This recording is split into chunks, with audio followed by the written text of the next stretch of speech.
предложение всички приватизации и всички концесии на прехода да бъдат осветлени. Приватизационният договор на госпожа Нинова на приватизацията на Техноимпекс ЕАД.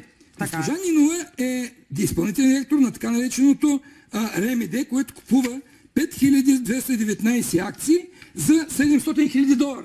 Септември месец 1997 година. На 28 години с 2 години трудов стаж. Тя едновременно става. Тя става изпълнителен директор на Техноимпекс и шеф на борда на Техноимпорт Експорт. Може ли да се върнем на темата за отпуски? Ето, вие сте участник в тази приватизация. Да. Понякога политиците се спестяваме истината до край.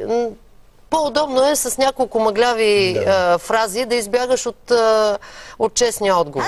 Може ли да се върнем на темата за отпуски? То няма как да не я наричат вече госпожа Лъжа. Мадам Лъжа. Чичо доктор прави операция, а пък други приватизация. Дълго чакаме тази операция, за да дойде приватизация.